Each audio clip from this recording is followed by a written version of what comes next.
അടിമാലി കുമളി ദേശീയപാതയിൽ അപകടങ്ങൾക്ക് അറുതിയില്ല. ഒരു ദശാബ്ദത്തിനിടയിൽ 10ഓളം ആളുകൾക്കാണ് വാഹനാപകടങ്ങളിൽ ജീവൻ നഷ്ടമായത്. റോഡിന്റെ വീതി കുറവാണ് മിക്ക അപകടങ്ങൾക്കും കാരണമായത്.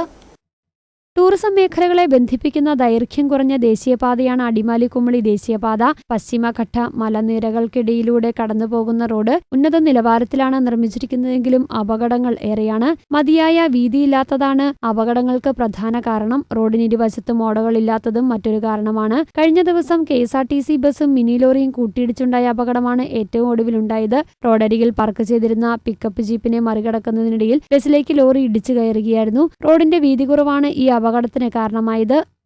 ഫുട്പാത്ത് നിർമ്മിക്കണമെന്ന് നാഷണൽ ഹൈവേയോടും മുനിസിപ്പാലിറ്റിയോടും MLA-യോടും MP-യോടും ഒക്കെ ആവശ്യപ്പെട്ടതാണ്.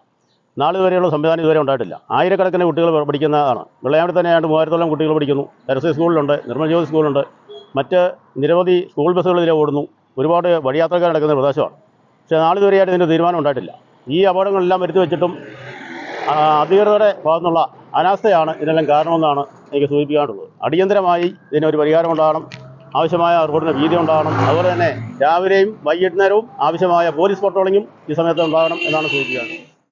ഒരു ദശാബ്ദത്തിനിടയിൽ 10ഓളം ആളുകൾക്കാണ് ഈ റോഡിൽ ഉണ്ടായ വാഹനാപകടങ്ങളിൽ ജീവൻ നഷ്ടമായത്. ഡബിൾ കട്ടിംഗ് മുതൽ വെള്ളയാങ്കുടി വരെയുള്ള ഭാഗത്താണ് അപകടങ്ങൾ നിരന്തരമുണ്ടായത്. അടുത്തിടെ റോഡ് നവീകരിച്ചുവെങ്കിലും മതിയായ ഐറിഷ് ഓടകൾ എങ്ങും നിർമ്മിച്ചിട്ടില്ല. കാലപ്പഴക്കം ചെന്ന മുന്നറിയിപ്പ് ബോർഡുകളാണ് ഈ പാതയുടെ മറ്റൊരു വില്ലൻ. ഒപ്പം കാൽവരി മൗണ്ട് അടക്കമുള്ള ഇടങ്ങളിൽ വലിയ അപകട ഭീഷണി ഉയർത്തിയാണ് ആകെ നിർമ്മിച്ച ഓടകളുടെ അവസ്ഥയും. കൂടാതെ തിട്ടകളിൽ നിന്നും റോഡിലേക്ക് പതിക്കുന്ന വലിയ പാറക്കല്ലുകൾ റോഡിനോട് ചേർന്ന് തന്നെ കിടക്കുന്നതും അപകടങ്ങൾക്ക് കാരണമാവുകയാണ്. റോഡിന്റെ അപകടാവസ്ഥ പരിഹരിക്കാത്ത പക്ഷം മഴക്കാലത്ത് മഞ്ഞുമൂടുന്ന വഴിയിൽ അപകടങ്ങൾ ഇനി തുടർക്കഥയായേക്കും. News bureau, Kattappana.